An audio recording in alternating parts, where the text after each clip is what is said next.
There are roads in this country that don't forgive anything. Not the rain, not the hour, not the particular combination of exhaustion and dark skin that makes certain people invisible to some and a target to others.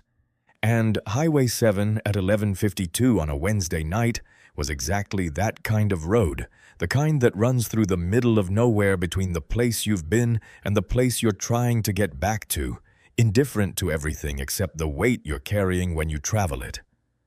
Renata Cole was carrying a lot of weight that night. She drove a 2019 Honda Accord, gray clean, reliable, nothing about it, flashy or provocative. And the interior dome light had been flickering for about a week, the kind of small malfunction you put on the list of things to fix when you have the time and the money simultaneously, which for Renata rarely happened at the same time. Her scrubs were pale blue, faded at the knees from the way she crouched beside beds, and there was a coffee stain on her left sleeve that had dried into a brown ghost she'd been meaning to treat since her break at 7, which she didn't actually take.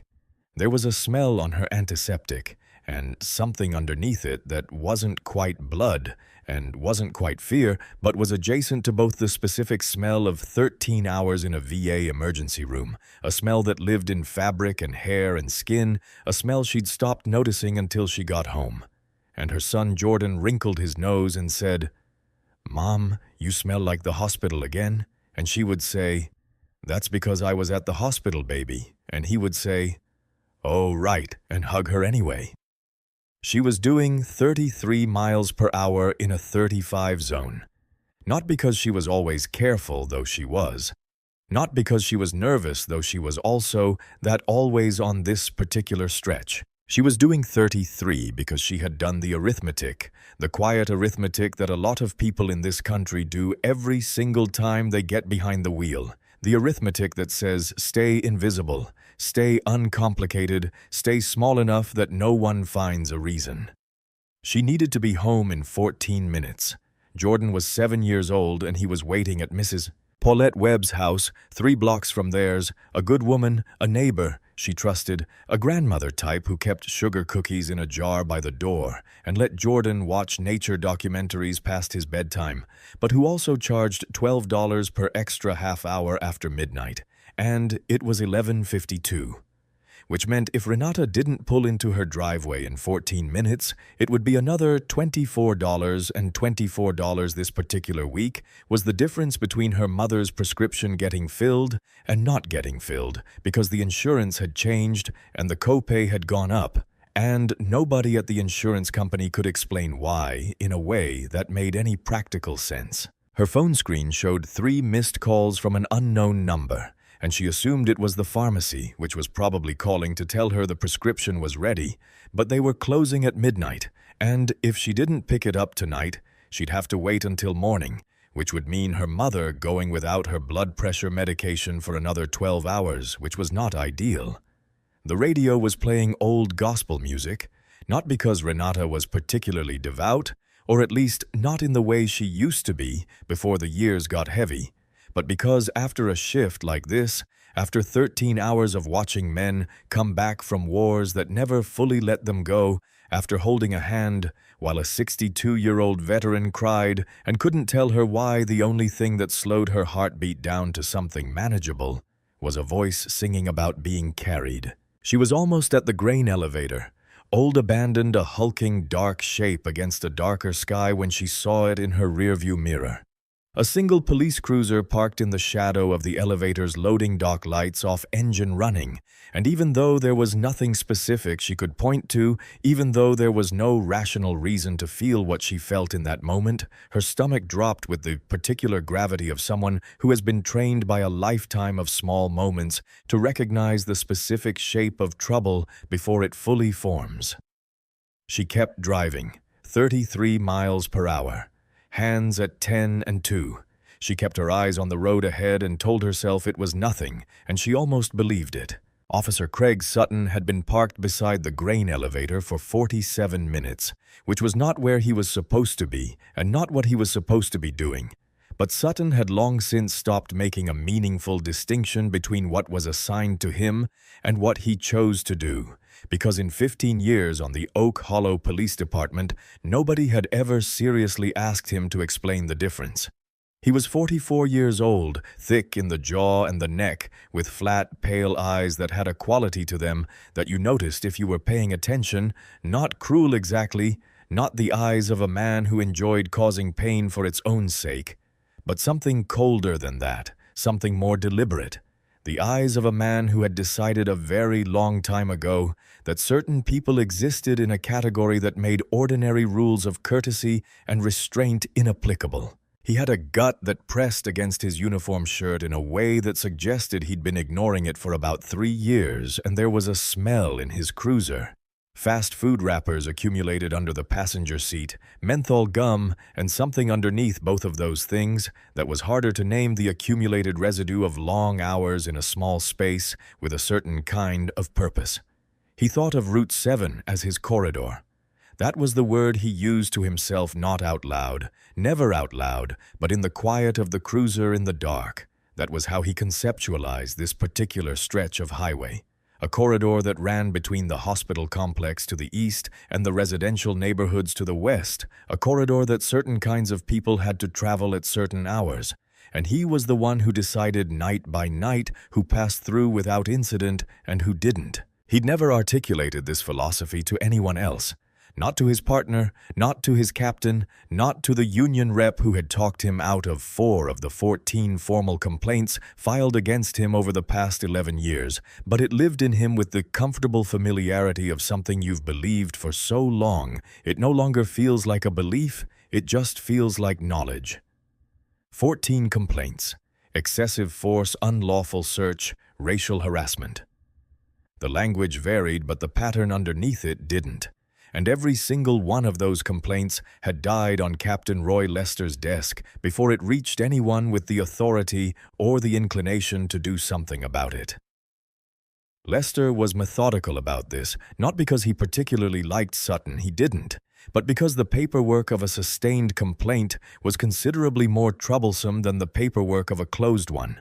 And Lester had built his entire career on the principle that trouble postponed was trouble handled. Sutton knew this the way he knew his bank balance. He checked both regularly. There was a gym bag in his trunk. He'd had it for 3 years, more or less the same configuration, replenished when necessary. He didn't think about it as a specific thing with a specific purpose. He thought of it, when he thought of it at all, as insurance, the same word he'd used when he explained it to his new partner, Deputy Kyle Reeves, 6 weeks ago, framing it as standard practice. A professional contingency, the kind of thing experienced officers kept around because the world was complicated, and sometimes the evidence needed a little help catching up to the truth. Reeves was 24. He hadn't said anything back. Sutton watched the gray Accord pass his position, careful speed, no weaving, nothing externally wrong, and he felt the familiar pull of the corridor and what he called its logic. The interior dome light flickered twice as the car went past.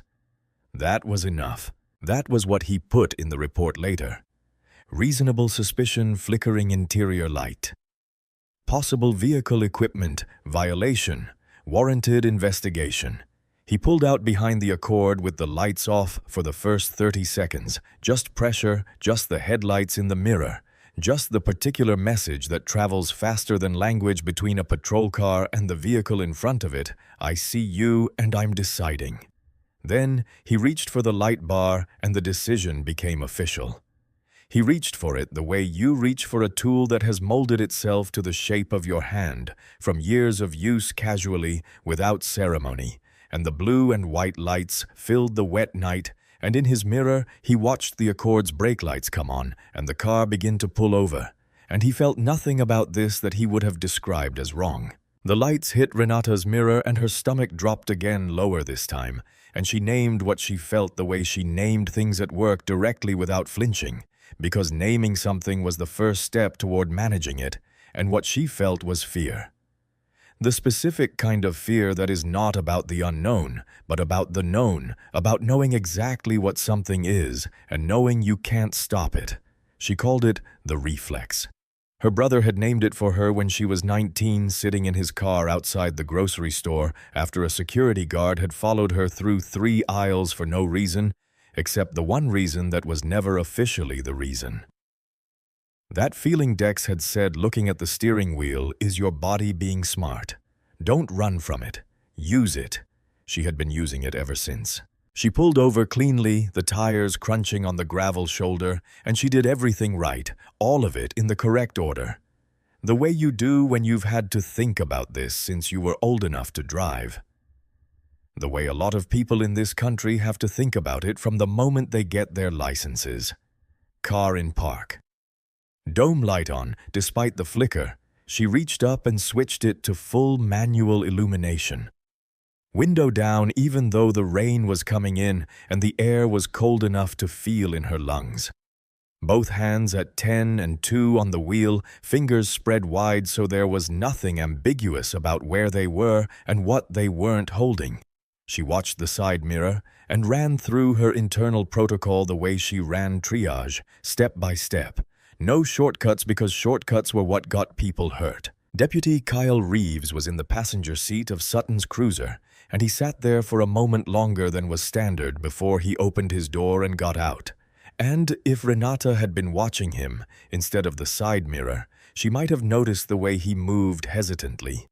The way a person moves when they already know what they're walking toward, and aren't sure they want to be part of it. Sutton came to the driver's side window, flashlight up, and pointed directly into her eyes before he'd even said a word. A specific, practiced kind of disorientation. The light as the first sentence, the sentence that says, "I control what you can see." He didn't say, "Good evening." He didn't say, "Ma'am." He said license and registration in the flat, compressed tone of someone who has said those words 10,000 times and stripped them of every syllable of courtesy along the way. Renata reached, slowly announcing it. "It's in the glove box, officer. I'm going to reach for it now." He said, "Don't tell me what you're going to do. Just do it slowly." She did. She held the documents out and he snatched them from her hand without looking at them because he wasn't interested in them. She could see that. Immediately, the way the flashlight came back to her face instead of moving to the papers, the way his eyes went to the back seat of her car, scanning, looking for something that wasn't there. And she understood in the way you understand things that have happened to you before, that this was not a traffic stop in any meaningful sense of the term. This was a search with a traffic stop's paperwork. His name tag said, B. Sutton. She filed it away. He leaned his forearms onto her doorframe, deliberately invading the boundary of her window. The smell of menthol gum and stale coffee rolling into her clean car, and he glanced at her license the way you glance at something you've already decided is irrelevant. "Working late, Miss Cole," he said, and the way he said it made the question feel like an accusation, like working late was a thing that required an explanation. "I'm a nurse," she said, keeping her voice level and clear. "I'm coming off a double shift at Riverside VA. I'm trying to get home to pick up my son." He made a sound, not quite a laugh, and shone the flashlight into the back seat again. "You swerved back there," he said. "Crossed the center line near the elevator." "I didn't," Renata said. "I've been under the limit the entire drive." "Are you calling me a liar, Miss Cole?" The temperature in the car dropped 10 degrees. He said he smelled marijuana, and he said it the way you say the weather is changing flatly, without drama, with the casual ease of a man who has said it so many times in so many situations that it no longer registers as a lie. It just registers as a tool. And Renata felt something lock in her chest, not panic, something colder and more specific, the recognition of a script she could not rewrite. He told her to step out of the vehicle, and she did because the alternative was worse, and she stepped into the cold rain in her pale blue scrubs and felt the water soak through to her skin almost immediately, and she put her hands on the hood of her own car without being asked, because she had learned the choreography, and she knew her role in it, even though the role was wrong, even though she had done nothing, even though her son was 3 blocks away, asleep on Mrs. Webb's couch. The pat-down was rougher than it needed to be and lasted longer. Hands that pressed rather than searched, that lingered at her waist in a way that made her jaw tighten and made her stare at the grain elevator in the middle distance and count slowly in her head, because counting was better than reacting, and reacting would give Sutton exactly what he was building toward. He turned to Reeves and told him to search the car, and Reeves glanced at Renata. She caught it. That glance, the specific look of a man who knows something is wrong and is calculating whether the cost of saying so is one he can afford. And then he looked away and got in her car, and she watched through the rain as he went through her glove box, dumped napkins and receipts onto the passenger seat, tossed Jordan's backpack onto the wet floorboard with a thud that scattered crayons across the mat. "That's my son's homework," she said. "Quiet," Sutton said. "You're making a scene." Then he said she was looking at a DUI blood test, possible license suspension, and he let that sit for a moment before he added the other thing, the thing she had been hoping he wouldn't say, and he said her son's name Jordan. She hadn't told him that name. He had read it from something in the car, and he said if she was taken in, CPS would be called emergency removal. A foster home tonight. The rain, the cold, the lights reflecting in the puddles, all of it vanished. There was only that one word. Jordan. She took a breath in for 4, hold for 4, out for 4, a technique her brother had taught her when she was a teenager, and she asked for a phone call, and she said it was to arrange pickup for her son, which was true, just not the whole truth, and Sutton calculated and decided to allow it and told her to make it quick. The phone was in her scrub pocket, cracked screen rubber band case. The kind of phone that has been dropped so many times it's essentially been rebuilt around the damage, and she pulled it out with fingers that were shaking but not visibly. Or at least she told herself not visibly, though she suspected Sutton could see exactly what her hands were doing and was enjoying the information. Her favorites list had 2 entries: Jordan's school and Dex. She pressed Dex and put the phone to her ear, not on speaker, because she did not want Sutton to hear the first 30 seconds of whatever her brother said before she could frame the situation for him, because Dex had a way of responding to information that was efficient and immediate and did not always start from the assumption that a gentle solution was possible. It rang once, twice, 3 times, and she was starting to feel the cold in her chest in a different way when the line opened. Not with a groggy hello, not with the thick voice of someone dragged out of sleep, but with a crisp, alert, fully present 2-word response that told her everything she needed to know about where his head was. Renata. Talk. She talked. She gave him the information the way she gave information at work, clinically quickly, in the correct order location. First, Route 7 near the old grain elevator about 2 miles east of the Riverside turnoff. Then the officer's name. Craig Sutton, badge number she hadn't gotten, but would. Oak Hollow PD. And then the situation. All of it. The search, the marijuana claim, the DUI, threat, and last, because it was the one that had broken through her composure, the CPS threat, Jordan's name in Sutton's mouth. There was a silence on the other end of the call, not empty, not uncertain, but the particular silence of a person processing at speed, running calculations, and the silence lasted about 4 seconds before Dex said 2 words, "Put him on." Later, she would think about what she knew in that moment, sitting in the rain in her nursing scrubs with her son's crayons scattered across her floorboard. She knew her brother was not at home. He had called her 4 days ago from a secure line, the kind that sounded slightly different. Slightly flatter, the quality of the sound compressed by distance and encryption. And he had said he was back stateside, that he'd gotten in that afternoon, that he needed to sleep for approximately 100 years, and they had laughed, and she had told him Jordan had lost another tooth. He had been at a secure facility 40 minutes away, she would learn later, debriefing after 18 days in a classified theater running on 6 hours of sleep over the past 48. He had picked up on the first ring. She handed the phone to Sutton and said her brother wanted to speak with him, and Sutton took it the way you take something from someone you've already decided is beneath you, without ceremony. Almost bored. Already composing the dismissal he was going to deliver to the man on the other end of the call. The big talking cousin, the angry boyfriend. Whoever it was who thought that making threats from a safe distance was going to change anything about what happened on Route 7. He put the phone to his ear. He said, "Listen here, buddy," which was where it started. And then it stopped. Not all at once. She watched it happen in real time.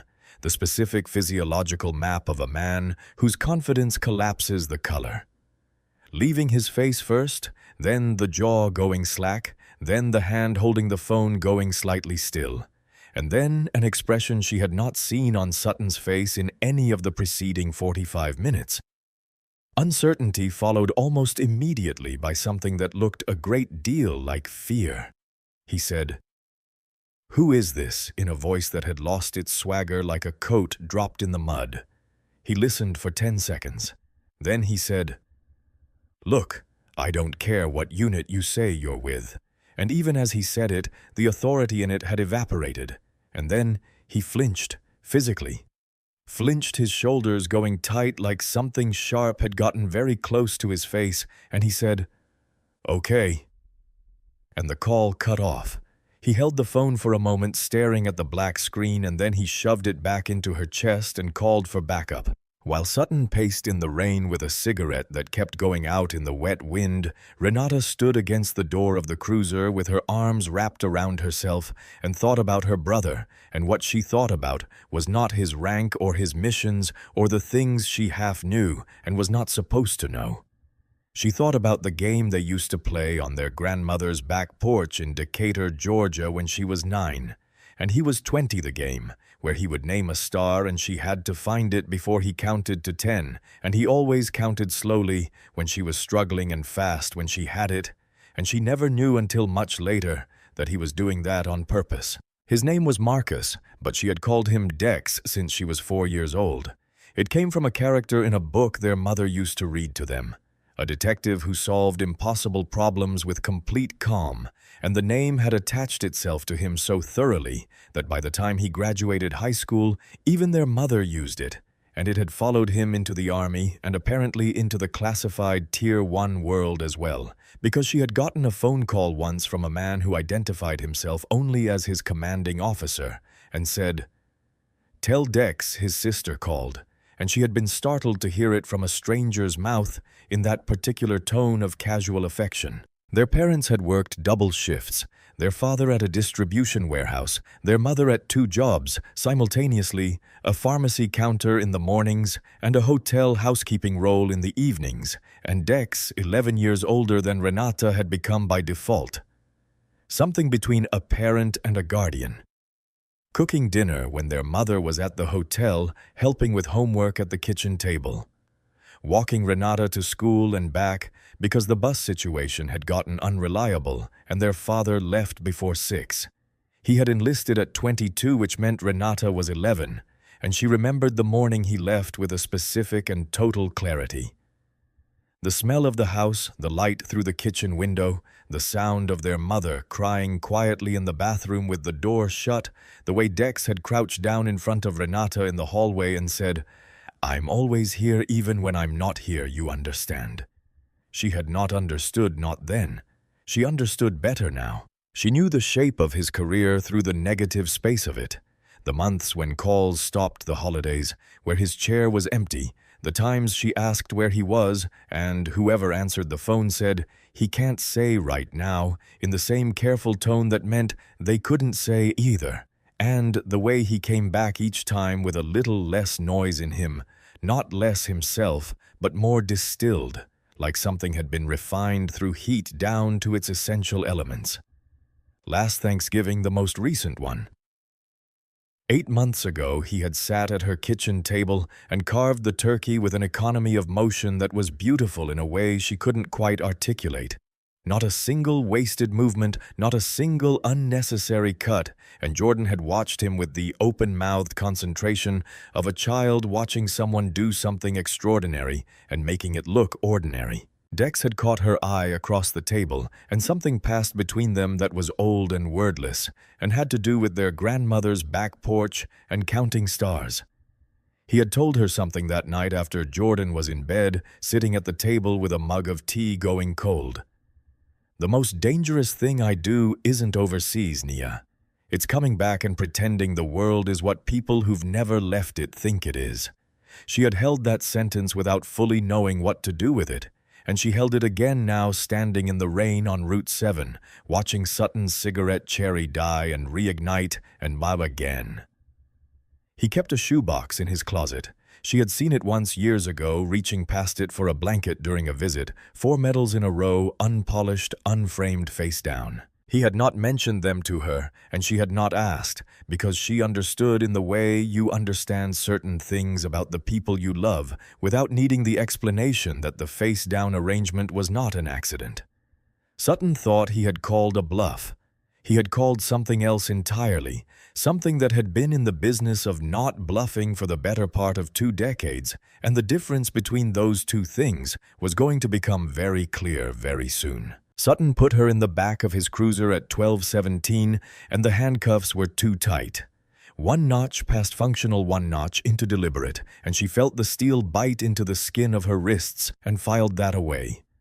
With everything else she had been filing away since the moment the flashlight hit her eyes, because she was a nurse and she had been taught that the most important thing you can do when something bad is happening is to keep your eyes open and your mind working, because the things you notice in the middle of it are the things that help you after. The interior of the cruiser was a hard plastic shell, the kind of surface designed to be hosed down, which told you everything you needed to know about the assumptions built into the design, and it smelled of industrial cleaner, and something older and harder to name.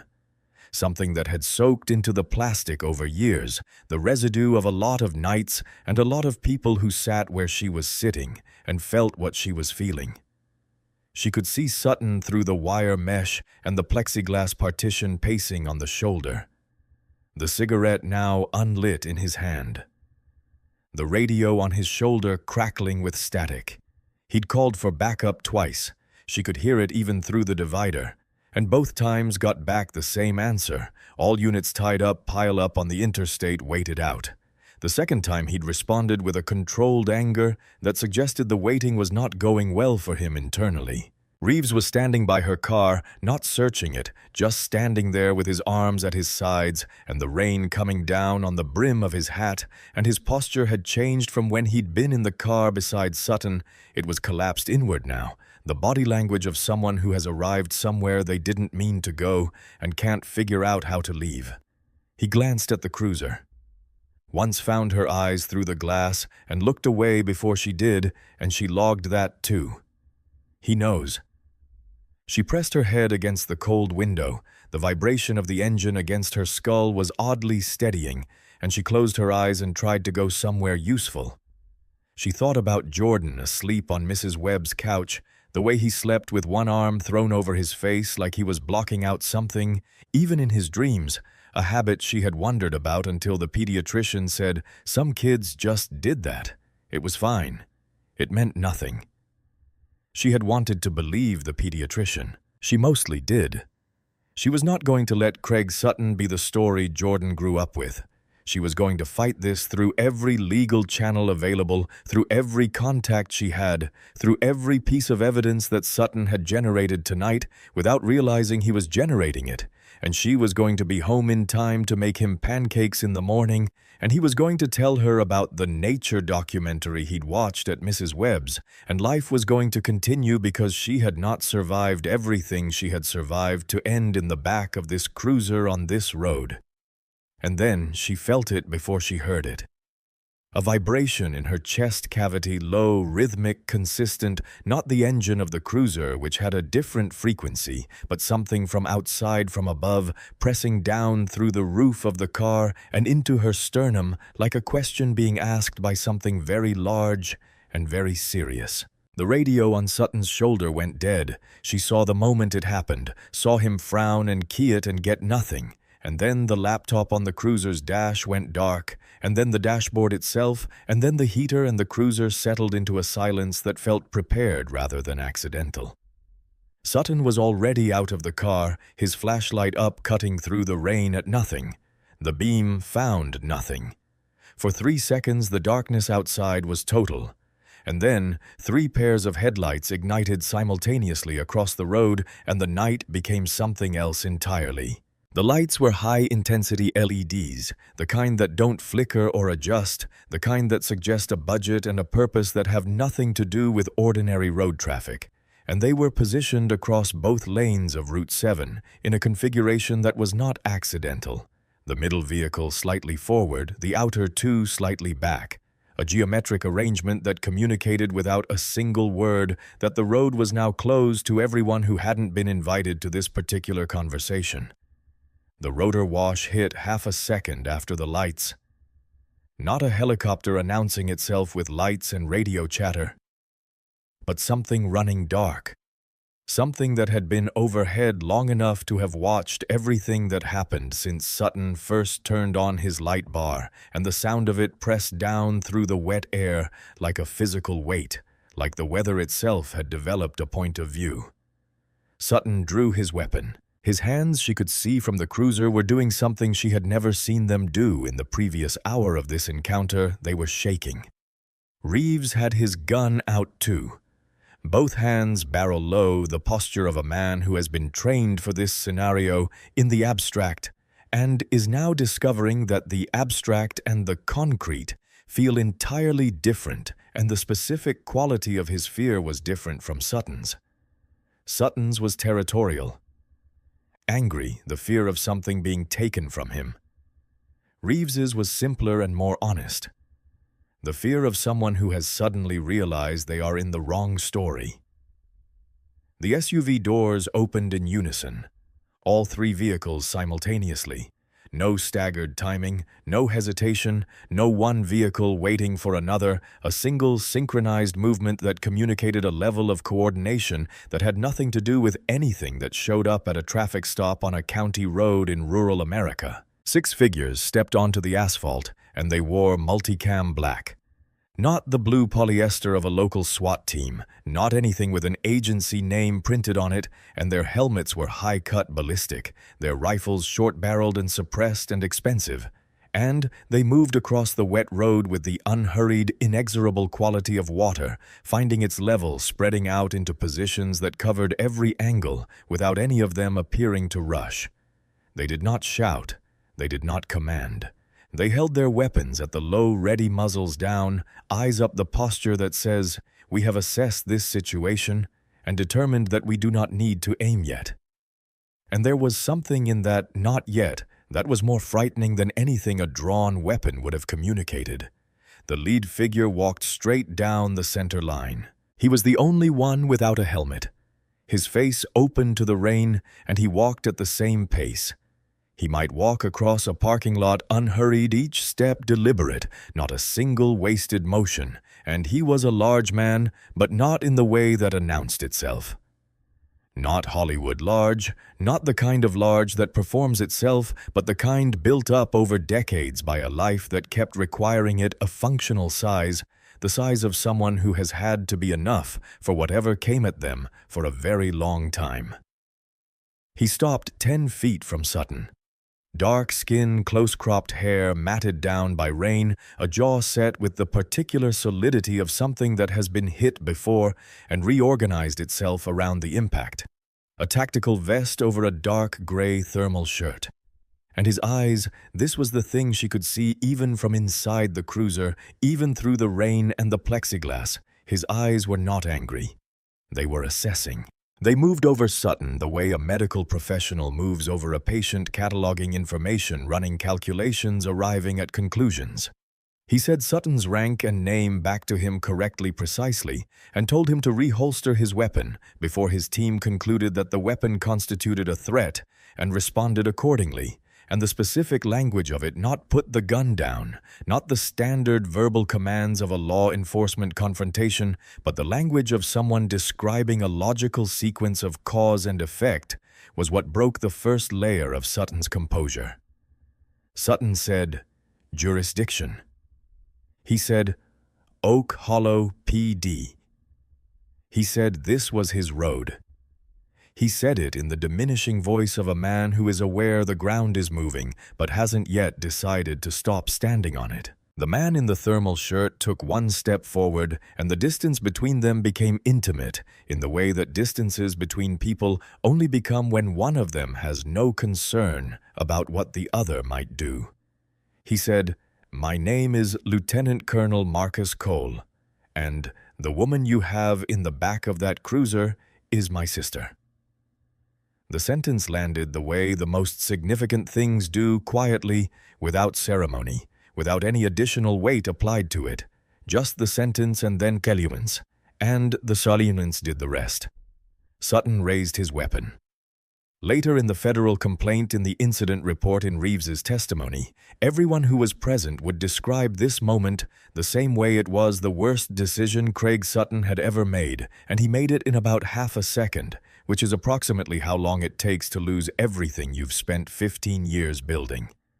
5 laser sights appeared on Sutton's body. He counted them. She watched him count them through the glass. The gun hit the asphalt. Then Sutton's knees hit the mud beside it. Dex stepped past him without looking down, went directly to the cruiser, and opened the door, and he said her name. Just her name. Just Renata. And she looked up at her brother standing in the rain and exhaled the breath she had been holding since the lights first appeared in her mirror. Dex helped her out of the cruiser with the same economy he applied to everything.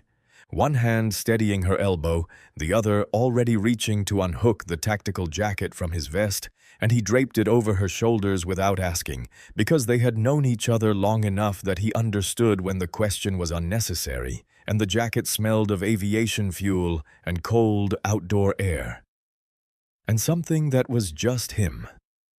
A smell she had known since she was 4 years old, and she pulled it tighter. Her wrists were already marking deep red indentations pressed into a complete ring around each wrist, the specific signature of cuffs applied too tight on purpose. And she looked at them, the way she looked at patient presentations at work, clinically storing the information for later use, because there would be later use. She sat in the open door of the lead SUV. The seat was heated leather, which her body registered with something close to disbelief after the plastic cage of the cruiser, and she watched her brother work. He moved through the scene with the same measured efficiency she had watched him apply to carving a Thanksgiving turkey, to assembling a bicycle for Jordan last Christmas, to everything he did, complete attention, no wasted motion, no performance. Sergeant Major Holloway. She had heard Dex use the name "big man with a beard so full it looked structural, like it was holding something in place," was directing the rest of the team with hand signals, small, precise flicks of the wrist that sent men in body armor moving with the smooth coordination of a mechanism. And 2 of them were already at Sutton's cruiser, methodical and thorough. Sutton was zip-tied and kneeling in the mud-yellow military-grade restraints, not police cuffs, the symbolic weight of which was not lost on her, and he was doing what she'd watched a lot of patients do after a shock, cycling through the stages of acceptance. First denial, then the argument, then the bargain. He tried jurisdiction again. He tried union representation. He tried the phrase unlawful detention of a law enforcement officer, which under the circumstances had a particular hollowness to it.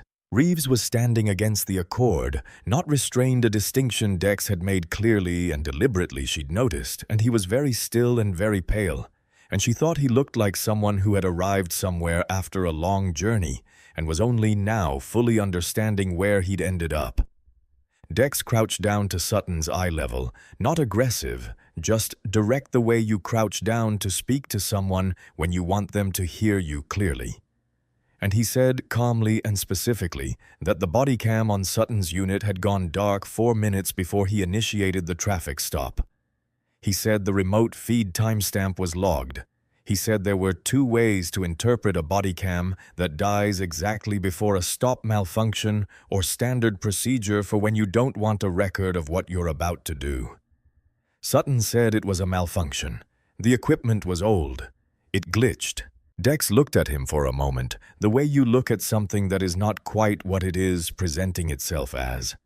And then, Bear gave a low whistle from the back of Sutton's cruiser, and Dex stood up and walked over, and Renata leaned forward from the SUV seat, because she already knew in the way you know things before you know them, that what was in that trunk was going to change the shape of this night entirely. Bear held the duffel bag with both hands, unzipped it under the full glare of the SUV headlights, and the inventory of its contents was brief and devastating. A Ziploc bag of white powder, not a trace amount, not something that could be explained as residue. A substantial quantity, the kind that ends careers and freedom simultaneously. A snub-nosed, 38 revolver old, the serial number filed off with enough force that the metal was rough and pitted at the obliteration point. And a bottle of cheap vodka, half empty. The label, the kind you find at gas stations, the kind nobody buys to drink if they have any other options. Renata stared at the contents of that bag from the SUV doorway and felt the specific cold of understanding travel from her chest down into her stomach because she knew what she was looking at. She had been a nurse for 11 years.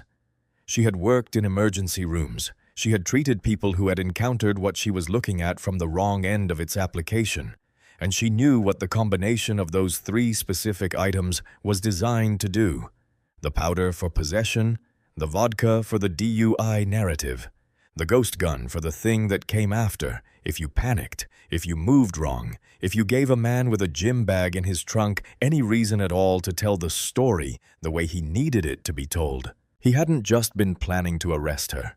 He had been prepared for the possibility of something that went well past an arrest, and he'd been carrying the tools for it in his trunk like a routine supply. Dex named it without any escalation in his voice, the way he named things quietly, accurately, without additional weight applied to words that already carried their own a drop kit, a manufactured evidence package, the kind that retroactively justifies whatever a particular officer needed to justify. He turned to Reeves and asked him directly, "Did you know about the bag?" Reeves said he'd known Sutton kept something in the trunk. Said Sutton described it as insurance, the kind of thing experienced officers kept, standard practice. He said it in the tone of a man repeating a thing he had been told and had chosen at the time to accept as true because questioning it was not something he had yet found the courage for. And then Reeves said something else. He said last month 4th Street. A 19-year-old named Deshaun Mercer stopped near the library shot during the encounter, the incident report saying he had reached for a weapon, and Sutton had responded accordingly. Reeves said he had been there. He said he had been standing on that sidewalk, and he said he had never seen a gun in Deshaun Mercer's hands, not at any point, not in any position, not at any moment during the encounter. And then he said the words that had been sitting in him for 30 days. "I didn't see a gun until Sutton went to the trunk afterward." The silence that followed was not empty. It had weight to it, the specific different weight of a murder that had been filed as a justified shooting suddenly becoming visible for what it actually was right here in the rain under the lights of 3 black SUVs on a county road. Dex closed his eyes for exactly 2 seconds. When he opened them, something had settled in his face. Not hardened exactly. It was already hard, but resolved in a way that was different from the operational resolve she'd been watching all night. Something older, more permanent. The resolution of someone who has just understood the full scope of what they're dealing with and has incorporated it into the plan. He told Bear to bag everything, all of it, each item separate, documented before it was touched. Fingerprints, chain of custody photographs. Nothing enters a local evidence room. Nothing passes through a county log. Everything goes direct to the federal forensics team, and the chain of custody starts right here in this beam of headlights on this road. Unbroken, untampered, airtight. He looked at Sutton still kneeling in the mud and said the thing that made Sutton's last visible resistance dissolve. "You're not going to County, Brett. County is for people who made mistakes. You're going somewhere that has a lot of time and a lot of questions, and we're going to find every road this led back to." Sutton put his head down and did not look up again. The lights appeared on the horizon at 12:41. She was timing everything now. Her nurse's habit red and blue strobes spread across a quarter-mile of Route 7. The full Oak Hollow night shift mobilized, which meant someone had gotten a call out before the communications blackout, and someone had decided that whatever was happening on Route 7 required the full weight of the department to resolve. 22 officers, she counted them later from the incident report, poured out behind their car doors with weapons drawn, the specific chaotic energy of people who have been given a partial picture and are responding to the part they understand, which was their colleagues zip-tied, surrounded by men in military gear, and they were angry in the way people are angry when they feel that the understood order of things has been violated, which it had just not in the direction they were assuming. Chief Dennis Hargrove stepped out of the lead cruiser, silver hair plastered by rain gold stars on his collar, a man who had spent 28 years learning exactly which problems to be present for and which ones to be elsewhere during, and he had a megaphone, and he used it with the authority of someone who has never in his professional life had the megaphone fail to be the final word. Dex didn't reach for a megaphone. Bear handed him a satellite phone, not a radio, a satellite phone, a device that communicated something specific about the infrastructure behind it, and Dex pressed a single button, a single number, a connection that had been pre-established. The radio on Hargrove's shoulder cut through. Not dispatch, not a patch from a local line, and the voice that came through it was the voice of General Raymond Coates, speaking in the measured, unhurried tone of a man who has been woken up at 1 in the morning to deal with something that should not have required waking up for. And his voice was the kind of voice that didn't need to be loud, because the authority behind it had nothing to do with volume. Coates confirmed Dex's authority over the scene.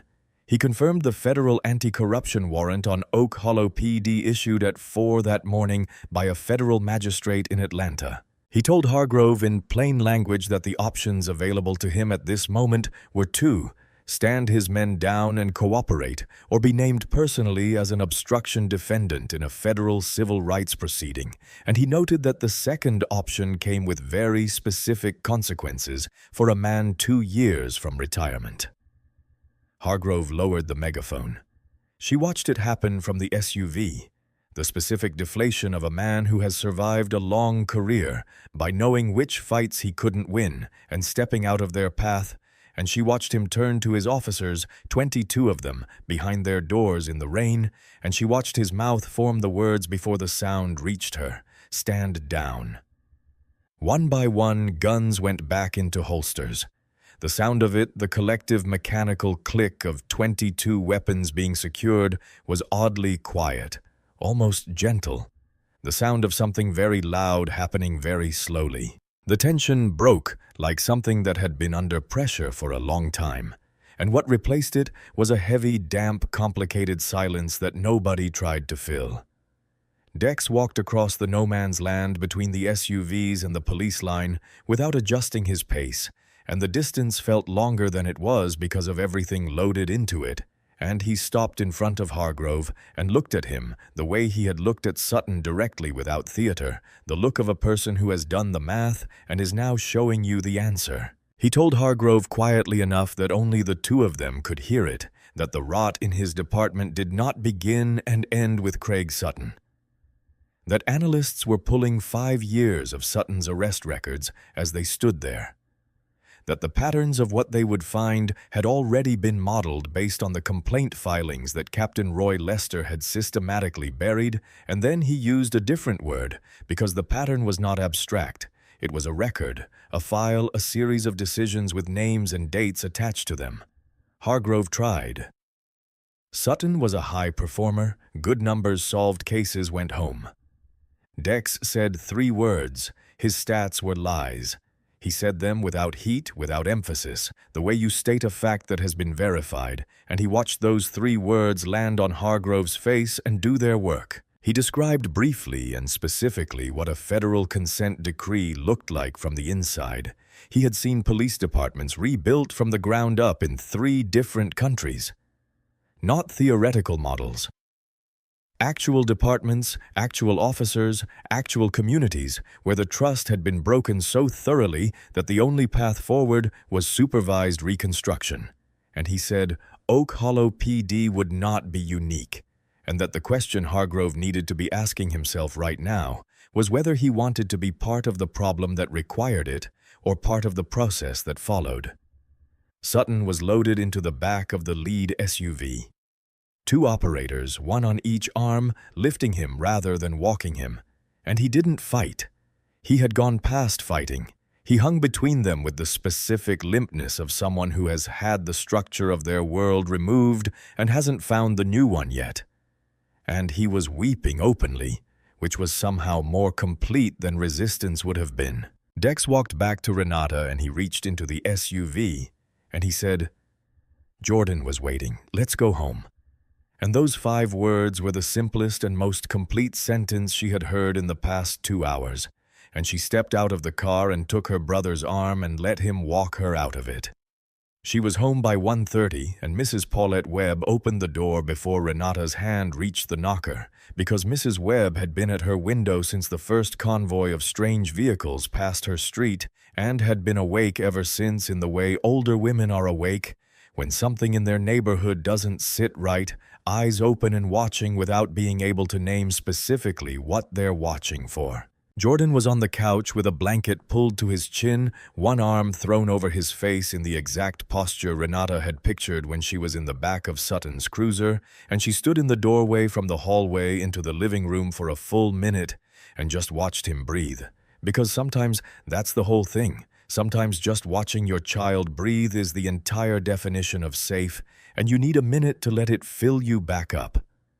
She paid Mrs. Webb for the extra time, 2.5 hours over midnight, which was $30, and Mrs. Webb tried to refuse, actually tried to press the bills back into Renata's hand, and Renata pressed them back to her and said, "Please," in a way that meant more than the money. And Mrs. Webb, who understood, folded the bills and put them in her housecoat pocket and patted Renata's hand and said, "He's fine, baby." He didn't wake up once. Dex carried Jordan upstairs without being asked, lifting him from the couch the way you lift something precious that has temporarily lost its awareness of its own value, carefully. With both hands, the way his combat training had probably never specifically prepared him for. But the instinct was older than the training, and Jordan stirred slightly, mumbled something that might have been a word, and then resettled against Dex's shoulder with the complete trust of someone who recognized the arms around them even in sleep.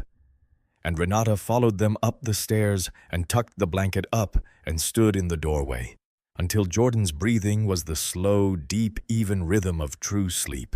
Downstairs, Dex made tea.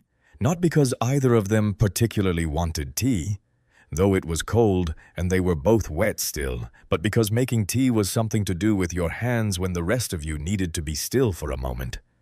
And she sat at the kitchen table, and he moved quietly around her kitchen with the ease of someone who had stood in this particular kitchen many times before, who knew where the mugs were without opening the wrong cabinet.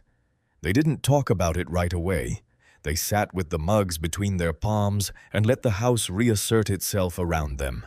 The refrigerator hum, the sound of wind against the window above the sink, the particular quiet of a house where a child is sleeping, and the threat has for now passed. Then she asked him, how bad is it going to get for him? She meant Sutton. She meant the system of protection around Sutton, the men and the paperwork, and the institutional weight that had kept 14 complaints from going anywhere for 11 years. She meant all of it, the whole web of it, and Dex understood that's what she meant.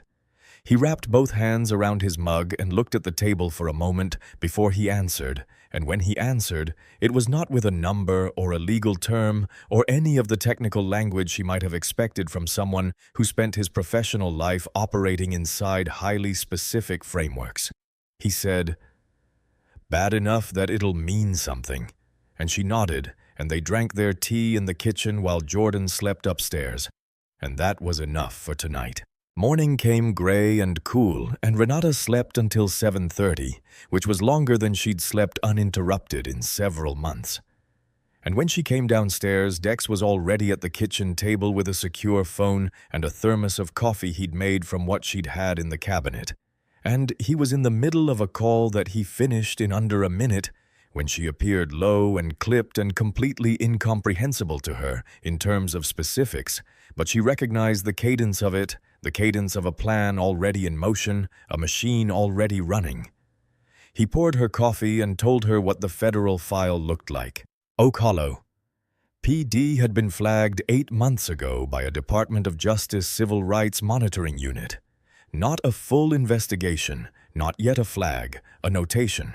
The kind that gets added to a list that gets reviewed quarterly based on 17 formal complaints filed by Black and Latino drivers stopped on Route 7 and the county roads adjacent to it over a 3-year period, and in every single one of those 17 cases, the complaint had died on Captain Roy Lester's desk before it reached any reviewing authority, closed with a notation that said, "Reviewed, no action warranted," in Lester's own handwriting. 17 complaints. 11 years of Sutton on this road. The math had a name, and the name was not an accident. Renata had not been a random occurrence. Route 7 was Sutton's territory, and Renata had been driving it, and Dex's unit had already begun preliminary surveillance on Oak Hollow PD. Before her call came in, not because of Sutton specifically, but because the flag had been significant enough to warrant early-stage intelligence gathering, and Dex had been 40 minutes away when her call came through. Not by coincidence, but by positioning, because someone in the infrastructure of the operation had identified that Route 7 at certain hours represented a specific ongoing risk and had planned accordingly. When she called, he was already almost there. The gym bags, 38 revolvers had been traced overnight, the obliterated serial number recovered through the specific forensic process that law enforcement used for exactly this purpose. And it traced back to a 2021 evidence log entry at Oak Hollow PD, a weapon that had been marked for destruction in the property room and had never been destroyed, meaning someone inside the property room had been part of the architecture that made Sutton's system possible. And that person was now also a subject of the federal inquiry. Deshaun Mercer's file. 19 years old. 4th Street. The incident report that said he reached for a weapon had a name attached to it that connected it to the revolver. And the mother, Gloria Mercer, had filed 6 requests for investigation review in the 3 years since her son died, and every one had been denied, and she had kept every denial letter in a manila folder, which Dex described to Renata with the specific flatness of someone who has encountered many forms of institutional cruelty and has not been able to stop being affected by all of them. The financial records subpoenaed overnight through the Federal Warrant Authority showed cash deposits in Sutton's personal accounts over 7 years that were inconsistent with his salary by approximately $4,000 per year. Not enormous. Not the kind of sum that screamed about itself. The kind of sum that accumulated quietly and comfortably under the cover of a job that made people trust you with access to situations where money sometimes changed hands without documentation. Hargrove, she heard, had received 2 anonymous letters about Sutton's trunk in 2021 and 2022 paper letters mailed to his office, and both were in his file marked, "Reviewed, no action warranted," in his own handwriting, which was the same phrase Lester used, which suggested that the phrase was not a coincidence, but a convention. Dex closed the laptop when he was done telling her, and he looked out the kitchen window at Jordan's bicycle leaning against the back fence, the one with the slightly bent front wheel from the fall last spring, and he was quiet for a moment, and then he picked up the phone. U.S. Attorney Diane Marsh arrived in Oak Hollow without announcement, which told you something about how she operated. No press conference, no staged arrival, just a rented sedan and 4 people who moved with her, like a deliberate extension of her intention, and she met Dex at a conference room in the public library of all places. A room usually used for community board meetings and summer reading program sign-ups. And the ordinariness of the location was the kind of choice that Renata, sitting in the SU-5 in the parking lot while they met, appreciated instinctively, because it said, "We are not here for the theater, we are here for the work." Marsh was specific in the way that effective prosecutors are specific, not theatrical, not building to a dramatic moment, just a person who had looked at a set of facts and understood their implications and was communicating them clearly.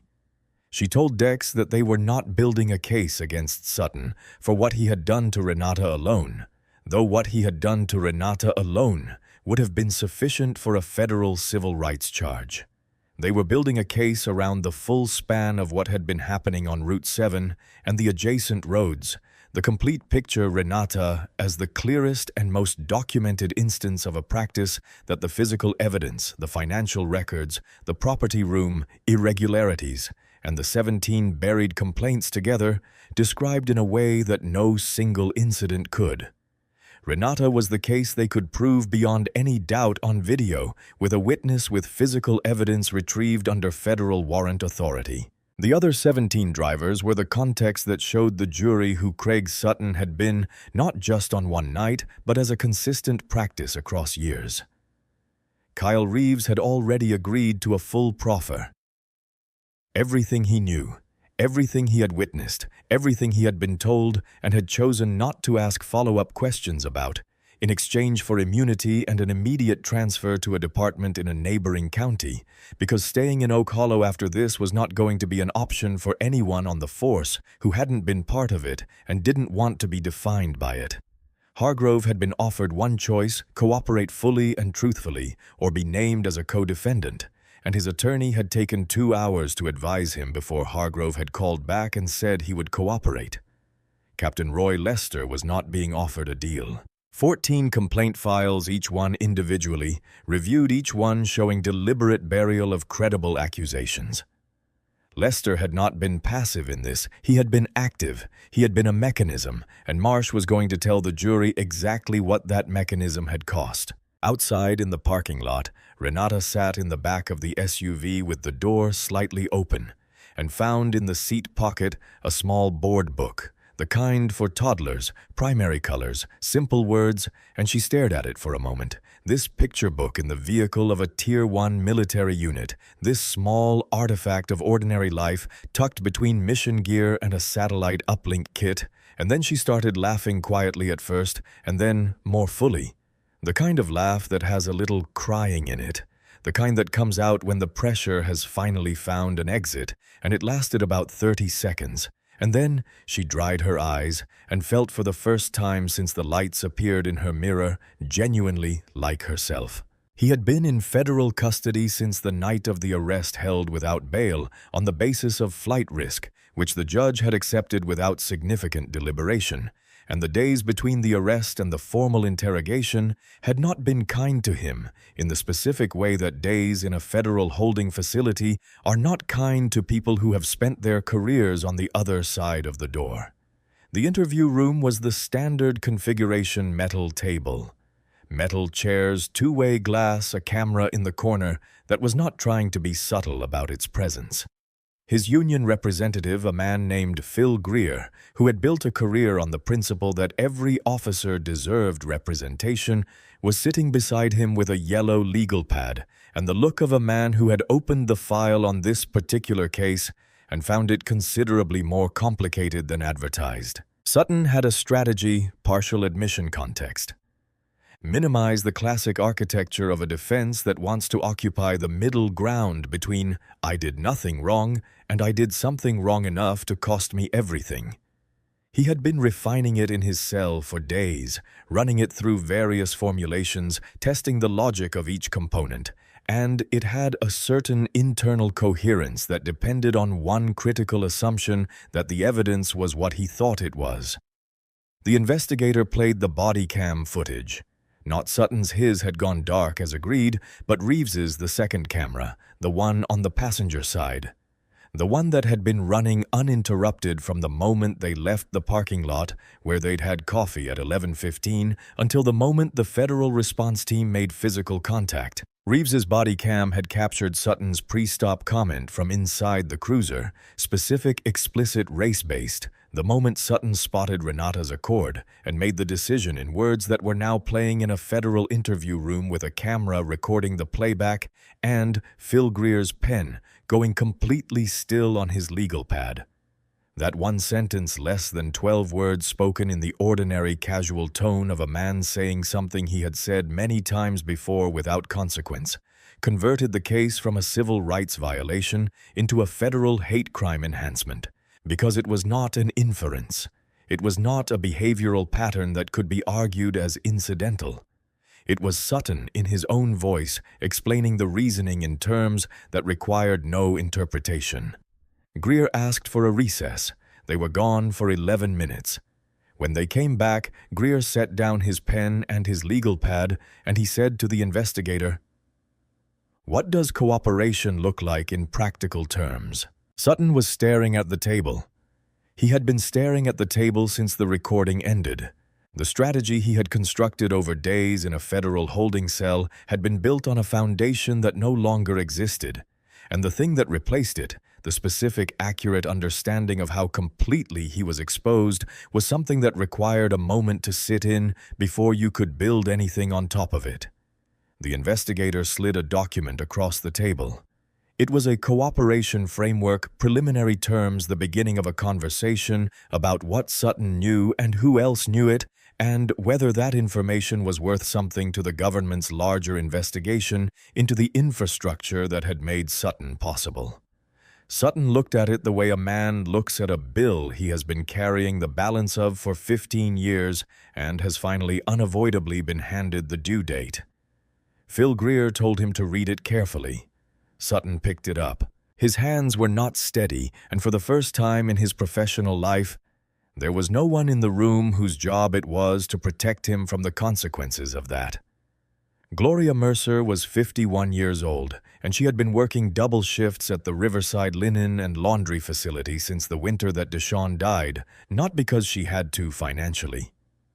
Though she did, there was that too, but because the double shift kept her from arriving home before dark, and arriving home before dark meant an hour in the house alone with the quiet and what lived in it. And the quiet was something she hadn't learned to manage yet, in the way people said you learn to manage it. Her house was small and immaculate, in the way that houses are immaculate when the person who lives in them has organized their relationship with the physical world to compensate for what the larger world has not given them control over. Every surface clean, every object in its place. A small bowl of fresh fruit on the kitchen counter that she restocked every third day because Deshawn had loved. Fruit had eaten it every morning before school since he was 6 years old, and she had not been able to stop buying it. The photo on the mantel showed him in a Morehouse College sweatshirt he had gotten the acceptance letter 6 weeks before he died, and she had cried reading it with a kind of joy she had not felt in years, the joy of watching something you planted long ago finally break the surface of the ground, and he was grinning in the photo with the specific unself-conscious grin of a young man who doesn't yet know how rarely things work out. This cleanly, this completely, this much the way you hoped. U.S. Attorney Diane Marsh knocked on her door on a Thursday afternoon, alone without the 4 people she usually brought with her, because she had understood from the file that this conversation was not an official interview. Not yet. It was something before that, something that required a different kind of approach. Gloria brought out coffee and set it on the kitchen table and sat across from Marsh and looked at her without expression, not hostile, not open, waiting the specific patience of someone who has sat across from official people many times and has learned to wait for what they actually mean before she responds to what they say. Marsh told her about the revolver. She told her about the serial number recovery, the evidence log, the chain that led from Sutton's trunk to the 4th Street incident report. She told her that the gun described in the incident report as the weapon Deshawn had reached for was the same weapon that had been in Sutton's personal drop kit on the night of Renata's stop, that it had never been Deshawn's weapon, had never been in his hands, had been in Sutton's trunk before, and had returned thereafter because the system that was supposed to catch that had been managed by people whose interest was in not catching it. Gloria did not cry. She had cried so much over 3 years that the tears seemed to have relocated, moved somewhere deeper and less accessible somewhere that didn't surface easily in the presence of strangers. She looked at the table between her hands, and then she looked up at Marsh, and she asked the question she had been carrying for 3 years. Will it matter? Marsh said yes in a courtroom before a jury. With evidence, it would matter.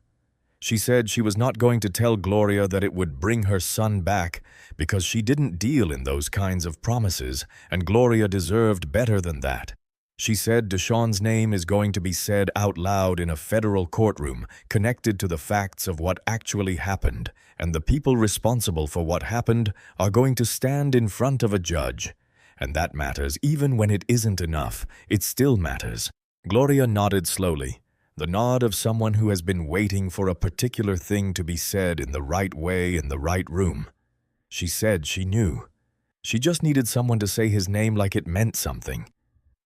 After Marsh left, she sat alone in her kitchen for a long time, and the house was quiet, and she let it be.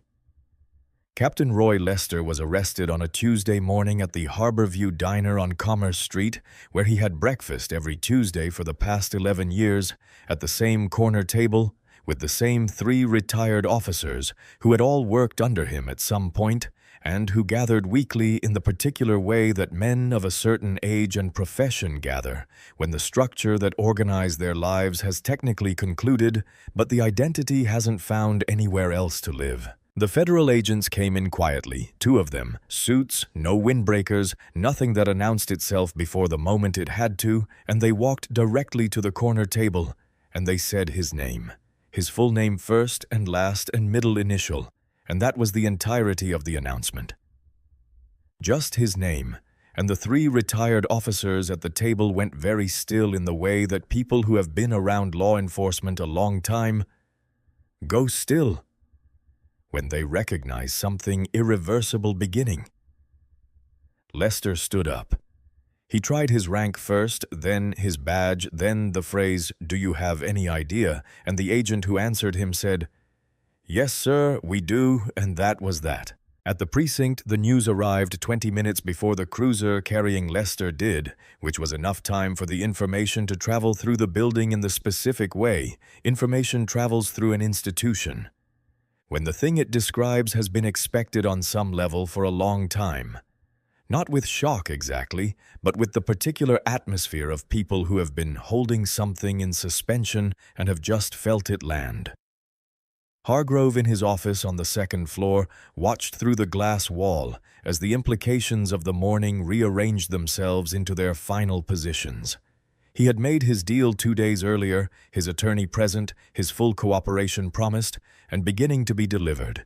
He was not going to be arrested. He was going to retire with a reduced pension and the specific private shame of a man who had let something happen for 28 years, because stopping it would have been inconvenient, and starting it again each year was less effort than changing course.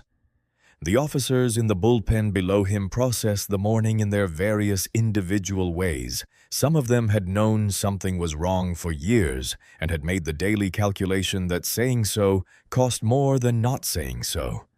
And some of them had genuinely believed Sutton's numbers and Lester's assurances and were now revising everything they thought they understood about the department they had worked in. And some of them were already thinking about how to position themselves as early cooperators rather than late resistors, because the filing had made clear that the federal investigation was not going to stop at Sutton and Lester. Kyle Reeves was in the break room standing with a cup of coffee. He wasn't drinking, and he had a transfer approval letter in his left breast pocket. Effective in 10 days, a different county, a fresh start that was going to require carrying a lot of things very carefully for a long time. When the cruiser with Lester pulled into the lot, he looked out the break room window at it, and then he looked down at his coffee, and then he took a breath that was slow and deliberate, and felt for the first time in 14 months at this department like something in his chest had unclenched slightly, just slightly, but enough to notice. Jordan had known something happened the way children always know, not the specifics, not the facts, but the emotional weather of it. The quality of the air in the house, the particular way his mother was moving through rooms with a careful deliberateness that was different from her normal tiredness, and he had been watching her wrists. She noticed with the focused attention of a child who has identified something he doesn't have language for yet and is working on finding it.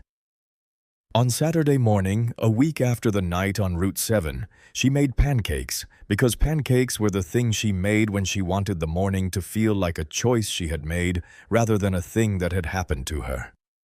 And Jordan came downstairs in his socks and sat at the kitchen table and watched her at the stove and said in the tone of someone who has been waiting for the right moment, "Mom, what happened to your wrists?" She turned the burner down and she came and sat across from him, and she looked at him 7 years old, his father's eyes her own stubbornness in the set of his jaw, and she made the decision she had been thinking about since she came home from the federal building the day before, the decision about how much truth a 7-year-old needed and what form it should take. She did not lie to him, and she did not protect him from the shape of it, because she had raised him to understand that the world had both beautiful and difficult things in it, and that pretending the difficult things weren't there was not protection, it was debt. And she did not want him carrying that particular debt. She told him sometimes people who wear uniforms and carry badges do wrong things, not all of them, but some of them, and when that happens, it can be frightening. And last week something like that happened to her, on the way home from work, and she had been scared and it had been difficult, and then someone had come and stopped it and made it right. And now the person who had done the wrong thing was going to face the consequences of it. And that was how it was supposed to work. And the reason she was telling him this was because she wanted him to know the truth, and also because she wanted him to know that she was okay. Jordan processed this with the seriousness of a child who has learned that certain things deserved serious processing. He asked if the policeman was going to come back. She said no. He asked how she knew. She said because Uncle Dex made sure. Jordan understood Uncle Dex in the way children understand forces of nature incompletely, but with a deep instinctive conviction, the way you understand gravity before you understand physics. And this answer appeared to satisfy something in him that the earlier answers had left open. He was quiet for a moment, turning his fork over in his hands, and then he asked, "Was Uncle Dex scary to the policeman?" She thought about that. About Sutton's face when the 5 laser sights appeared on his chest, about the moment the gun hit the asphalt. About Sutton on his knees in the mud, and she said to the people who needed to be scared of him. Yes, he was very scary, and to her, no. Never, not once. Not in 34 years. Jordan considered this with the thoroughness of someone building a complete picture. Then he went back to his fork and then he said, "Mom, your wrists look better today." She looked down at them. The deep red marks had faded to a lighter pink, almost gone. Now, the body doing what the body does, processing, rebuilding, moving forward, and she hadn't noticed until he said it, which told her something about the way we carry things without knowing we're carrying them until someone who loves us points at them. "They do," she said. "You're right." He smiled at her, the grin that was her grandmother's grin, the one that skipped a generation and landed exactly where it was supposed to. And he said he wanted chocolate chips in his pancakes, and she went back to the stove. Dex came downstairs 15 minutes later, still in yesterday's clothes, his hair pressing flat on one side where he'd slept on it, and for a moment standing in her kitchen doorway, in that rumpled, unhurried state. He looked nothing like the man who had walked down the center line of Route 7 in the rain and stopped everything and everything, like the brother who had counted stars slowly when she was struggling to find them. He sat down at the table without being invited the way he always did in her kitchen, and he poured himself a bowl of cereal without asking the way you only do in places you've been welcomed so many times that the welcome has become the default. And Jordan, without looking up from his pancakes, slid the milk carton across the table in Dex's direction with the matter-of-fact ease of someone accommodating a constant, and the three of them sat in the kitchen in the morning light and ate breakfast together. And outside the window, the October air was crisp and still, and the bicycle with the bent front wheel was leaning against the fence where Jordan had left it, and everything was ordinary in the most extraordinary way. The federal courthouse in Oak Hollow was not a beautiful building. It was practical, 70s-era architecture, all function and no flourish marble that had been cleaned so many times it had lost the particular warmth that new marble has and acquired. Instead, the cool, non-committal quality of a surface that has witnessed a great deal without taking sides. And on the morning of the trial, it smelled of floor wax and old paper, and the specific anxiety of people who have arrived somewhere where the stakes are real and the outcomes are not guaranteed even when the evidence is overwhelming. Renata arrived with Dex, and she was wearing a charcoal blazer over her scrubs because she had a shift that afternoon, and she was not pretending otherwise because she had thought about this deliberately. She could have taken the day off. She could have dressed for the occasion in a way that said, "This is the most important day," and instead she dressed in the way that said, "I am a nurse who is also a citizen and a mother, and I was harmed. And I am here to say so. And then I am going back to my work." Because the combination of those things was what this was actually about. The ordinariness of who she had been when this happened to her. In the gallery, Gloria Mercer, front row, alone, the manila folder of denial letters on her lap, her hands flat on top of it. She had told her sister she needed to do this particular day by herself. Her sister had understood or tried to, and had dropped her off at the front entrance and said she would be in the parking lot whenever Gloria was ready. Craig Sutton at the defense table was not the same man who had stood in the rain with a flashlight and a casual certainty about who he was and what he could do. He had lost weight in a way that suggested not exercise but depletion. 22 pounds gone.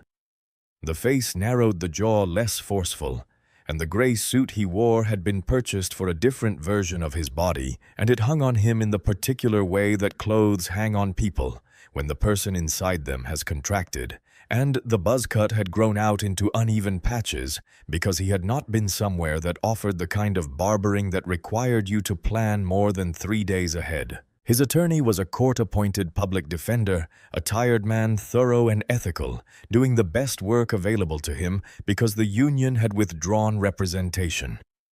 6 weeks into the case, their official statement citing conduct inconsistent with departmental values. A phrase whose irony in the context of what Craig Sutton had been doing with departmental equipment for 11 years was not lost on anyone present. Roy Lester was in a separate proceeding, his cooperation limited by his own reluctance to fully face what his cooperation required him to say about himself, and he would receive a reduced sentence that the federal prosecutor's office considered adequate, given the complexity of the evidence they had already developed without needing his full assistance. Hargrove had retired medical reasons, his paperwork said, and was cooperating and would not be charged, and this arrangement sat uneasily with Renata in the way that necessary pragmatism always sits uneasily with people who believe that accountability should be complete rather than strategic. She said as much to Dex quietly on the courthouse steps before they went in. He was quiet for a moment, then said, "The people at the top who know where everything is buried are the ones the government needs to take down the next level. It's not justice, it's arithmetic." "I know the difference," she said. "But you do it anyway." He said, "I do it anyway, because the alternative is Sutton walks." She nodded, and they went inside. U.S. Attorney Diane Marsh opened the trial with a simplicity that was itself a choice. No theatrical setup, no rhetorical escalation. just the plain facts arranged in the order they occurred, which was devastating enough without any additional weight applied to them. She said a woman drove home from a night shift at the VA hospital. She was doing 33 miles per hour in a 35-mile-per-hour zone with her hands at 10 and 2 and her interior light on. She had done nothing wrong, and a man in a police uniform with a gym bag in the trunk of his cruiser decided she was a target. She said this was not a story about a mistake. She said the evidence would show the jury exactly what it was a story about. Kyle Reeves took the stand on the second day, and he was nervous in the specific way of someone who has decided that the truth is worth the cost and is still in the moment of delivering it acutely aware of what the cost is. He recounted the evening in chronological order, precisely beginning with Sutton's comment inside the cruiser before the traffic stop, and when the body cam recording was played in court, Reeves's camera, the one Sutton hadn't thought to account for. The room went quiet in the way it goes quiet, when something makes the analysis unnecessary, when the thing speaks entirely for itself. The recording was less than 30 seconds of audio. In those 30 seconds, Craig Sutton, in his own voice, in a tone of casual certainty that suggested he had said this kind of thing many times before, without consequence explained why he was going to pull over the car ahead of them, and the explanation had nothing to do with the flickering dome light and everything to do with who he had decided was driving it. There were no gasps. The courtroom was quieter than a gasp, the sound of 30 people simultaneously revising their understanding of something they had previously left ambiguous. Gloria Mercer testified on the third day. She stood at the podium with a single handwritten page, one page both sides, and she spoke for 11 minutes without notes. She described Deshawn in the way that mothers describe children. They have lost, not chronologically, not in the formal language of a legal proceeding, but in the specific, irreducible details that made him real. His morning routine, the way he read the sports section, starting from the back page, his habit of narrating his own cooking as if he were a television chef, the Morehouse acceptance letter that she had carried in her purse for 6 weeks before she could put it away, and she described what the morning after his death looked like, and the morning after that, and the way the mornings kept coming without him in them. She said 6 times in the 11 minutes his full name, Deshawn Marcus Mercer. Not my son, not the victim. His name said clearly because she had learned that saying it was the only way to keep it from being reduced to a case number. Renata testified on the 4th day. She was on the stand for 40 minutes, and she answered every question with the precision of someone who has spent a decade giving clinical handovers in emergency rooms, the details accurate, the sequence correct, the emotional weight present, but not performed because she was not there to perform. She was there to tell what had happened, and what had happened was sufficient without ornamentation. She described the stop and the pat-down and the drop kit and the moment Sutton said Jordan's name. She described what she understood when the gym bag was opened about what the full scope of the evening's intention had been. She described her wrists, what they looked like the morning after, and she described the 14 other women and the 17 buried complaints, not because she had personal knowledge of all of them, but because she understood standing in front of a jury in a federal courthouse that she was there on behalf of all of them, and she said so. When she stepped down from the stand, she did not look at Sutton, not because she was afraid to, but because there was nothing there that she needed. Dex was in the gallery in a dark suit, present and still, and he watched the entire proceeding with the focused external calm of someone who has been in many rooms where outcomes were being decided and has learned that his role in the outcome had already been completed, and what remained was to bear witness to the rest of it completing itself. The jury was out for 4 hours and 11 minutes, which was long enough to suggest they had taken the process seriously and short enough to suggest the process had not been genuinely difficult. And when the forewoman stood to read the verdict, the courtroom arranged itself into the specific silence of a place holding its breath. Deprivation of rights under color of law, guilty. Conspiracy to manufacture evidence, guilty. Federal hate crime enhancement, guilty. Second-degree murder, Deshawn Marcus Mercer, guilty. The murder count landed differently than the others, not louder, quieter, the way the most significant things land, and the courtroom absorbed it, the way deep water absorbs something dropped from a height, the surface disturbed for a moment, and then settling around the new weight of the thing at the bottom. Gloria Mercer put her hands flat on the manila folder in her lap and looked at the forewoman. Not at Sutton, not at the defense table at the forewoman, because the forewoman was the one who had said it, who had stood up in that room and said the word guilty after the word murder and the word Deshawn. Marcus Mercer and Gloria looked at her, the way you look at someone who has done something real in a world where real things are rare. Sutton did not move for 4 seconds. 5, and then some internal support structure gave way, and his attorney had to put a hand on his shoulder to keep him from tilting forward into the defense table. And what happened to his body in those moments was the physical expression of something that had been building for 11 years, finally arriving at its endpoint. And the endpoint was this: a federal courtroom, a unanimous jury, and a word that could not be taken back. Renata breathed out one long, slow, complete exhalation, the breath she had been taking in installments for 3 months. Dex in the gallery closed his eyes for 2 seconds. When he opened them, he was already looking at the door, already somewhere else in his planning, because that was the way he was made. And she had always known it, and she did not fault him for it. She loved him for it, because the fact that he was always already somewhere else, already handling the next thing, was the reason he had been 40 minutes away and moving when she called. Judge Patricia Okafor had been on the federal bench for 16 years, and she was the kind of judge who was described by everyone who appeared before her prosecution defense press with the same word: deliberate. Every sentence she spoke in a courtroom had been measured against what it needed to accomplish, and nothing was added that was not necessary, which made the sentences she chose to speak land with an authority that volume could not have produced.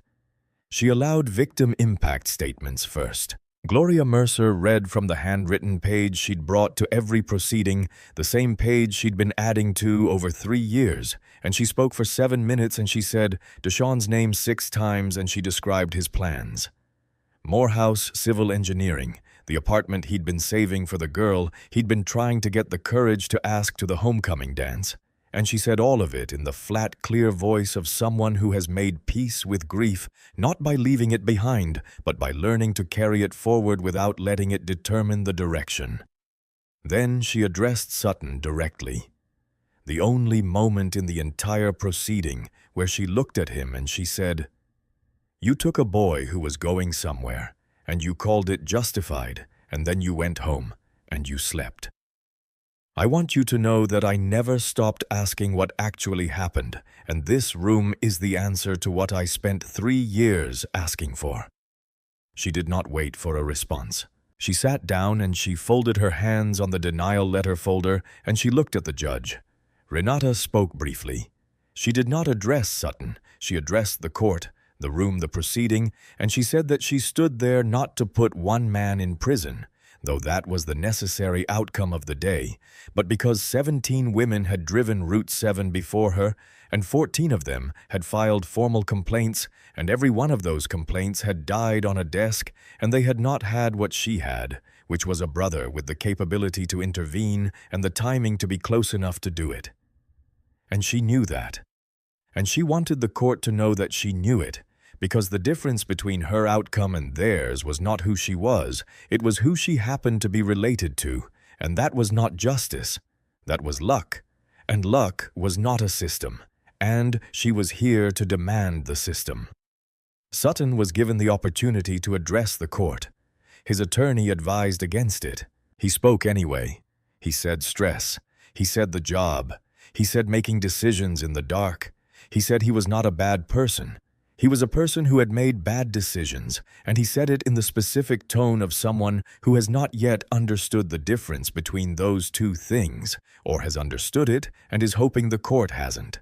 He did not say Deshawn Mercer's name. He said the other incident, and he said the situation on 4th Street, And he said that outcome and the language he chose to describe the death of a 19-year-old was the most comprehensive self-condemnation available to him, and he delivered it without appearing to understand that.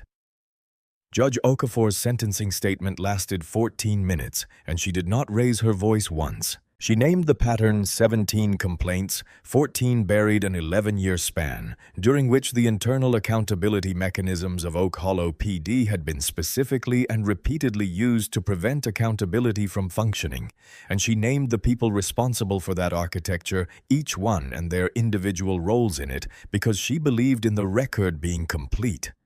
She said that Sutton had not made decisions in the dark. She said he had made decisions in the full knowledge that the people around him had agreed to look away and that the darkness was not circumstantial.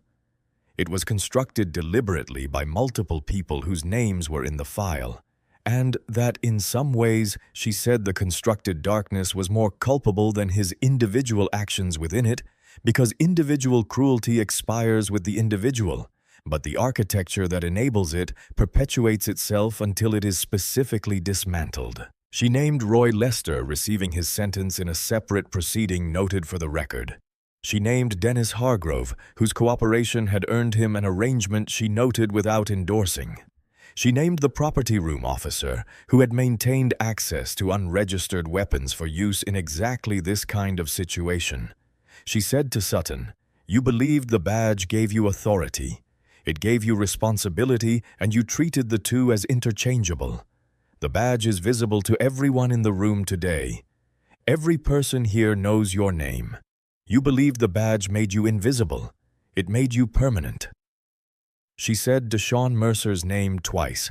She said the word murdered, not the fatal encounter, not the use of force incident, murdered.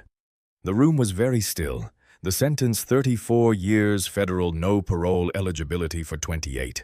The murder count carried the weight and the hate crime enhancement added the additional years, and the conspiracy charge was consecutive rather than concurrent because Judge Okafor had determined that the deliberate nature of the evidence manufacture warranted separate accounting. His pension was stripped. The funds were directed to a victim's restitution account that would include Gloria Mercer, the 14 drivers whose complaints had been buried, and any additional claimants identified in the ongoing federal investigation. The final element of her statement was addressed not to Sutton, but to the record she was formally referring the matter to the Department of Justice with a recommendation for a comprehensive pattern of practice review of Oak Hollow PD. A full department review. Not an individual case referral, and she noted that the review should include an examination of how the complaint burial mechanism had been established and how it had been maintained, because understanding a machine required understanding every part, not just the most visible one. The federal marshals approached when she finished. Sutton stood. The chains went on wrists, then the chain to the belt, then the ankles, and the sound of the restraints being applied was the specific, unhurried metallic sound of process of consequence of the machinery of accountability doing finally what it was built to do. He was turned toward the side door. On the way out for just a moment, his eyes found Renata's. She did not look away. She did not smile or gesture or perform anything for him. She looked at him with the clear, level gaze of a woman who had sat in the back of his cruiser in the rain with the handcuffs too tight and had then gone home and made pancakes and gone to work and showed up here and said what needed to be said. And that gaze was the fullest expression available to her of what this had been and what it had cost and what it had ultimately not been able to take from her. He looked away first. The door closed behind him. October in the South has a particular quality of light, sharp and clean, and slightly apologetic, as if the sky is acknowledging summer's excesses and trying to make good. And when Renata and Dex came down the courthouse steps into it, the air was crisp enough to feel like a small gift. And they stood on the bottom step, and neither of them spoke for a full minute, just stood in it, the sun and the quiet, and the end of something.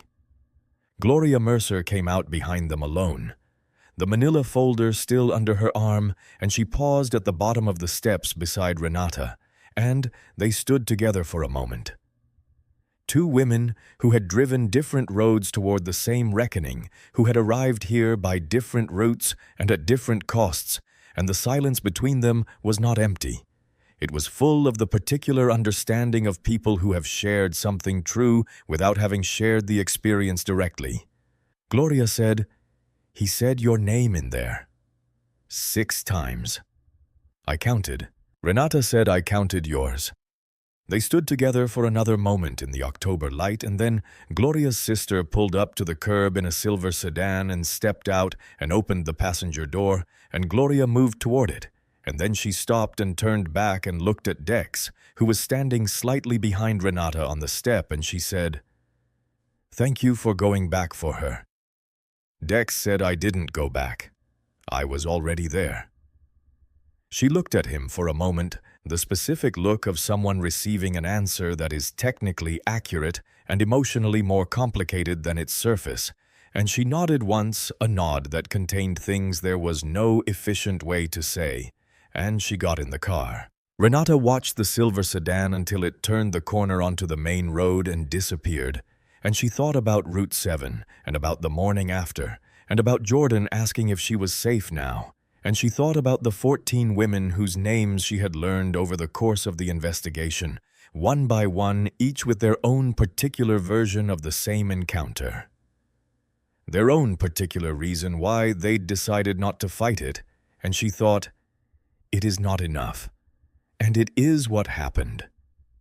And sometimes those two things have to coexist while you keep moving forward. She turned to Dex and said, "They should go get Jordan from school." He said, "Yeah, let's go." 3 weeks after the sentencing, on the last warm Saturday of October, Renata's backyard held the specific warmth of a day that knows it's one of the last ones of its kind for a while and is making the most of itself. The light coming through the oak trees at the back of the yard. In long, golden fingers, the smell of charcoal and something on the grill that had been marinating since Thursday, the particular ease of people who have been through something together and are now on the other side of it. Bear Holloway was in the middle of the yard chasing Jordan, who was shrieking with the pure theatrical delight of a child who knows he is safe and is therefore free to perform maximum fear. And the sight of this man who had 3 weeks prior opened a federal evidence bag on the shoulder of a county road with the focused calm of someone processing a crime scene now, extending his arms and making a sound that Jordan apparently found both terrifying and hilarious, was the kind of image that tells you something real about the people who inhabit hard roles in the world, which is that they contain the full range. And the range includes this. Dex was on the porch steps with a can of soda. He rarely drank alcohol, she had always known that about him, though she'd never asked why, and he was watching Jordan with the open, unhurried expression of a person who has temporarily put down the particular vigilance that is his professional default, and she recognized the expression because she had seen it before. Twice in the years of his leave between deployments, and she knew how rare it was and how temporary. And she appreciated it all the more for both of those things. She sat beside him and reached up and fixed his collar, the small, habitual adjustment she had been making since she was approximately 9 years old, and he was 20, and she had been convinced that he couldn't leave the house looking anything less than impeccable, and he let her do it the way he always let her do it, which was to say he didn't acknowledge it at all, just kept watching the yard. She asked what he had told General Coates about why he had responded the way he had on the night of the arrest. He said he had described it as a civilian in distress within his operational proximity, with established capability to respond. She asked if that was all he said. He said, "I told him it was my sister." He said, "Take whatever you need." She sat with that for a moment. Then, was that enough? As a justification? He looked at her and something in his face shifted slightly. Not much, because not much was ever visible on that face unless he allowed it, and he said, "It was everything." Kyle Reeves arrived at 4:30, having driven 2 hours from his new county, holding a fruit pie with both hands, as if he wasn't entirely sure of his welcome, and his handshake with Renata was slightly awkward in the way of people who have shared a significant thing and are still finding the language for it in ordinary register. He said he thought about that night constantly, that he knew he hadn't done enough on the road, and that he intended to spend his career making what he did differently count for something in the aggregate. Renata said, "You're here. That matters." Jordan came running up out of breath and glowing grabbed Bear's enormous hand without asking and pulled him toward the yard again, and Bear shrugged at Dex with the resigned expression of a man who has accepted his afternoon assignment and is at peace with it, and Dex smiled, actually smiled fully, the smile that reached his eyes and stayed there. And the afternoon light fell across all of them, warm and complete. By evening, Jordan was the particular kind of tired that children become after a day of being fully, completely themselves. The good, tired. The kind that comes from having used up every available unit of energy on laughter and running, and the serious business of having the best possible time. And he sat at the kitchen table in his socks eating cereal for dinner, because Renata had declared it that kind of day, the kind where cereal for dinner was not a failure of planning, but a celebration of surviving the week. He looked up from his bowl and said out of nowhere in the tone he used for the questions that had been sitting in him for a while, "Mom, are we safe now?" She didn't answer immediately because the honest answer was not a simple one, and he deserved the honest version even at 7. She thought about Route 7, about the other 14 women, about Gloria Mercer's denial letters in the manila folder, about the things that were better now and the things that weren't better yet, and the distance between those two categories. She said, "We're safer, and we're going to keep working on making it safer for everybody." He thought about this with the concentrated seriousness he applied to important questions. Then, is Uncle Dex going away again? He has to eventually, but not yet. Jordan nodded. "Okay," he said, and went back to his cereal, which was the response of a child who has asked the question that mattered and received an answer he could live with. Dex came in from the porch and sat down without ceremony and poured himself a bowl, and Jordan slid the milk toward him without looking up, and the three of them ate in the quiet of the kitchen with the evening settling around the house, like something that had been waiting all day to be itself. And the marks on Renata's wrists had faded to the faintest pale line barely there, almost gone. She looked at them. She didn't mind that they were still there a little. They were proof that she had been there, that she had made the call, that she had not let it happen in silence. They were proof that she had survived it and come home, and some proof is worth keeping. Route 7 looks the same at night. The grain elevator is still there, the same dark shape against the same dark sky. The same gravel shoulder where Renata's tires crunched to a stop 11 months ago. The same asphalt running east toward the hospital complex and west toward the neighborhoods where people are trying to get home. The road doesn't carry the night's history in any way you can see. It just continues. But the cruiser that used to park in the shadow of the elevator's loading dock is not there anymore, and has not been there since October. And the officer who used to sit in it is in a federal correctional facility in Georgia, where he will remain for a very long time. And the captain who buried the complaints about him is serving a reduced sentence in a minimum security facility 2 states away. And the department they both belong to is operating under a federal consent agreement that requires body camera compliance reviewed weekly and community liaison reports filed monthly, and a civilian oversight board with actual authority rather than the advisory kind that can be politely ignored. A new patrol car idles at the intersection of Route 7 and the county road. Different officer younger, assigned to this sector as part of the terms of the federal agreement, and a woman drives past at 11:45 on a Wednesday night, driving carefully, hands at 10 and 2, and the patrol car does not move, and the woman drives on and she makes it home. Gloria Mercer received the first restitution payment in January. She sat with it at her kitchen table for 2 days before she deposited it, and when she did, She put it toward a scholarship fund at Deshawn's high school. The Mercer Engineering Scholarship, named for her son, awarded annually to a graduating senior, accepted into an engineering program. The first recipient was announced in April.